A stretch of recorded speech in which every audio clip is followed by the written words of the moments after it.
आदाब नमस्कार, मैं शाहिद उमर। स्वागत है आप सभी का सियासत टीवी के साउथ इंडिया एक्सप्रेस में। आइए देखते हैं मुख्य समाचार। तेलंगाना के मुख्यमंत्री रेवंत रेड्डी ने हैदराबाद की एक सड़क का नाम अमेरिका के राष्ट्रपति डोनाल्ड ट्रंप के नाम पर रखने का प्रस्ताव रखा है। तेलंगाना के सीएम का यह फैसला तेलंगाना राइजिंग ग्लोबल समिट के दौरान अंतर्राष्ट्रीय सुर्खियां पाने की कोशिश लग रहा है। हालांकि इसे लेकर सीएम रेवंत रेड्डी विरोधियों के निशाने पर आ गए हैं। तेलंगाना भाजपा ने सीएम के इस प्रस्ताव पर तंज कसा है और उनकी आलोचना की है। मुख्यमंत्री रेवंत रेड्डी ने प्रस्ताव दिया है कि हैदराबाद में अमेरिकी महावाणिज्य दूतावास जाने वाली सड़क का नाम डोनाल्ड ट्रंप एवेन्यू रखा जाएगा। अगर ऐसा होता है तो दुनिया में पहली बार ऐसा होगा जब किसी देश में इस तरह से अमेरिका के मौजूदा राष्ट्रपति का सम्मान हुआ हो। गौरतलब है कि हैदराबाद में ये परंपरा रही है कि शहर के विकास में योगदान देने वाले राजनेताओं और वैश्विक कंपनियों के नाम पर भी सड़कों के नाम रखे गए हैं, जैसे गूगल स्ट्रीट जो हैदराबाद में गूगल की मजबूत मौजूदगी को दर्शाती है। इस तरह वहां माइक्रोसॉफ्ट रोड और विप्रो जंक्शन है। तेलंगाना से भाजपा सांसद और केंद्रीय मंत्री बंदी संजय कुमार ने तेलंगाना सीएम के इस प्रस्ताव पर तंज कसा है और हैदराबाद का नाम बदलकर भाग्यनगर करने की मांग की है।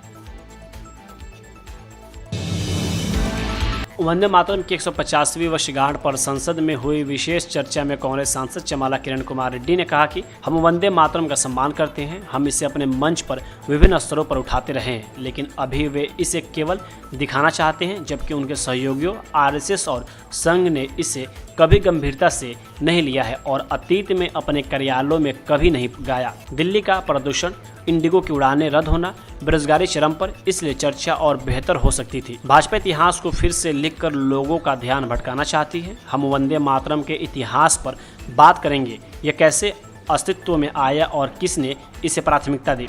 इंडिगो की उड़ानों में व्यवधान के बारे में उन्होंने कहा कि यही एक अधिकार का धंधा है। सबसे पहले डीजीसीए को यह सुनिश्चित करना चाहिए कि वे पिछले साल से ही नई सूचियां बनाएं, योजना बनाएं और उन्हें लागू करें। लेकिन इंडिगो अपनी प्रतिबद्धता को लेकर अतीत आत्मविश्वासी थी और डीजीसीए की अधिसूचनाओं को नजरअंदाज कर दिया गया। आखिरकार नुकसान किसका हुआ? कर्नाटका में स्पेशल सेशन चलने के दौरान कांग्रेस नेता झरकोली ने कहा कि हमेशा सेशन कम वक्त पर रहता है, लेकिन हम कोशिश करते हैं कि सेशन ज़्यादा हो। इसी बीच उन्होंने किसानों के मुद्दे को लेकर कहा कि बीजेपी का हक है अपना प्रदर्शन करने का, वो करे, लेकिन कांग्रेस सरकार किसानों के साथ है। चल रहा है सेशन तो हर साल में एक बार बेलगाम में होता है, आज भी हो रहा है 10 दिन के लिए। तो हम उम्मीद करते हैं ज़्यादा फोकस बॉम्बे कर्नाटका हैदराबाद कर्नाटक के चर्चा होना चाहिए और बहुत सारे उत्तर हम आशा करते हैं सरकार की तरफ से। पिछली बार का सेशन हुआ था सिर्फ 6 घंटे बातचीत हुई थी नॉर्थ कर्नाटक के बारे में, क्या इस बार बहुत एक्सपेक्टेशन रख सकते हैं? हमेशा कम होता है, ज़्यादा होना चाहिए, यही हम उम्मीद करते हैं। इस बार ऐसे क्या क्या है सर? अगर बेलगावी और है बहुत रहे, उनका डिस्ट्रिक्ट के ऊपर डिपेंड होता है। अगर वो राइज करना पड़ेगा, क्या उनका समस्या है, क्या कमी है, देख लेंगे। खासतौर पे अपोजिशन बीजेपी जो है फार्मर के साथ में मिलकर प्रोटेस्ट करना चाहिए, वो प्रोटेस्ट को किस तरीके से देखते हैं? करने दीजिए, उनका हक है, वो सही रास्ते पे होना चाहिए लड़ाई।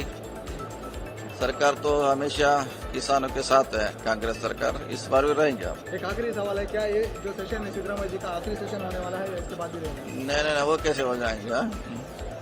आखिरी पहला नहीं होता, राजनीतिक में ऐसा नहीं है, आखिरी पीछे होता है, वो ये भी आगे पीछे हो सकता है। इस तरीके से बोले थे आपकी कुर्बानी करना चाहिए, उनको हो सकता है कुर्बानी करेंगे। नहीं, वो पता नहीं, वो उसके बारे में तो कुछ पता नहीं।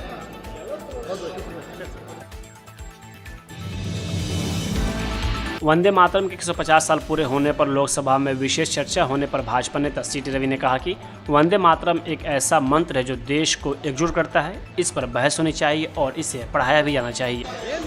सेक्युलर मतलब सर्वमत समभाव है, हिंदुओं के अंदर ही है स्वाभाविक रूप में, इसके अंदर नहीं है, उनको बोलना पड़ेगा, उनको सिखाना पड़ेगा।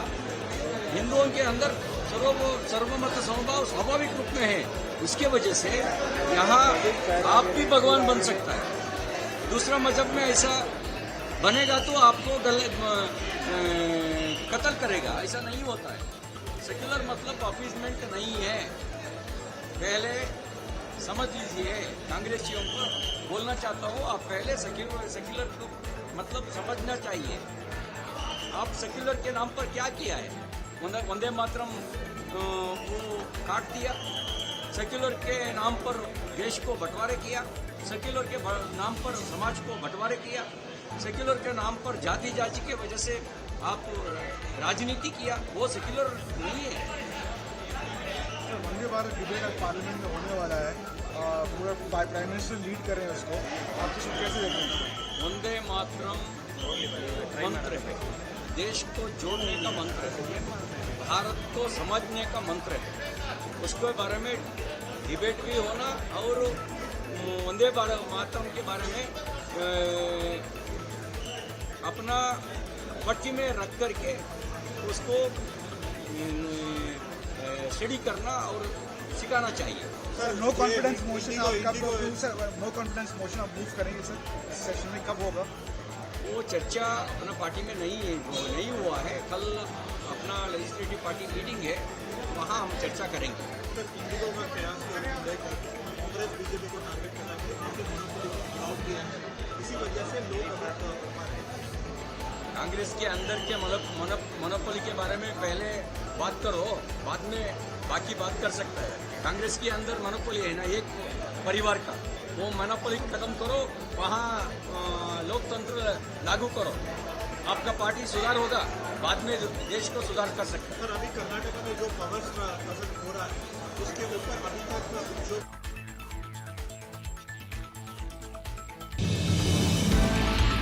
कर्नाटक के मुख्यमंत्री सिद्धारमैया के निर्वाचित को चुनौती देने वाली याचिका पर आज सुप्रीम कोर्ट ने नोटिस जारी किया है। के एम शंकर नाम के एक याचिकाकर्ता का आरोप है कि 2023 में सिद्धारमैया ने भ्रष्ट तरीका अपनाकर चुनाव जीता था, इसलिए मैसूर की वरुणा सीट से बतौर विधायक उनका निर्वाचन रद्द किया जाए। इससे पहले कर्नाटक हाई कोर्ट ने याचिका को बिना उचित तथ्यों के साथ दाखिल बताकर खारिज कर दिया था। याचिकाकर्ता की मांग है कि सिद्धारमैया की विधायिका रद्द की जाए और उन्हें 6 साल तक चुनाव भी नहीं लड़ने दिया जाए। अप्रैल में जब उन्होंने हाईकोर्ट में याचिका दाखिल की थी तो जस्टिस सुनील दत्त यादव ने यह कहते हुए याचिका को खारिज कर दिया था कि चुनावी वादे भ्रष्ट आचरण नहीं होते हैं। वही जज ने याचिका दाखिल करने के लिए लापरवाह तरीके की भी आलोचना की थी। –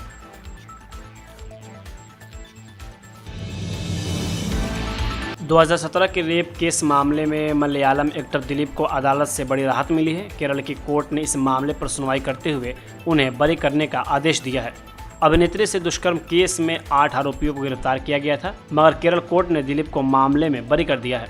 केरल के कोची स्थित कोर्ट में सेशन जज हनी एम वर्गीस ने मामले पर सुनवाई की। यह मामला 8 साल से अदालत में लंबित है। एक्ट्रेस के रेप केस में दिलीप 8वें आरोपी थे।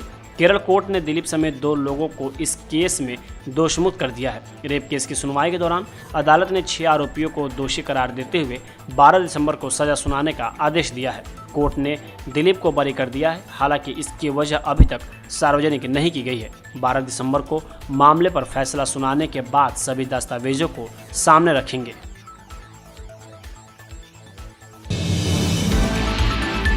क्षेत्रीय मौसम विज्ञान केंद्र चेन्नई ने आज और कल तमिलनाडु और पुडुचेरी के कुछ हिस्सों में गरज और बिजली चमकने के साथ हल्की बारिश का अनुमान लगाया है और निवासियों को बदलते मौसम की स्थिति के प्रति सतर्क रहने की भी चेतावनी दी है। आज सुबह मौसम विभाग द्वारा जारी नवीनतम अपडेट के अनुसार कई जिलों में खासकर दोपहर और शाम के घंटों में हल्की से मध्यम बारिश होने की उम्मीद है। मौसम के पूर्वानुमान के अनुसार यह अस्थिर मौसम स्थानीय वायुमंडलीय अस्थिरता और बंगाल की खाड़ी से नमी आने के कारण है, जो गरज के साथ बारिश के लिए अनुकूल परिस्थितियां बना रही हैं। मौसम वैज्ञानिकों ने कहा है कि तमिलनाडु के अंदरूनी जिलों जिसमें कावेरी डेल्टा के कुछ हिस्से, पश्चिमी क्षेत्र और दक्षिणी जिले शामिल हैं, उसमें रुक रुक कर बारिश और कभी कभी बिजली चमकने की संभावना है। पुडुचेरी और इसके आसपास के तटीय इलाकों में भी तेज़ हवाओं के साथ हल्की बारिश के छोटे छोटे दौर आ सकते हैं। बादलों और बारिश की गतिविधियों के कारण अधिकांश स्थानों पर अधिकतम तापमान सामान्य से थोड़ा कम रहने की भी उम्मीद है। मौसम विभाग ने लोगों से, विशेष रूप से किसानों, मछुआरों और बाहर काम करने वाले लोगों को आवश्यक सावधानी बरतने की भी सलाह दी है।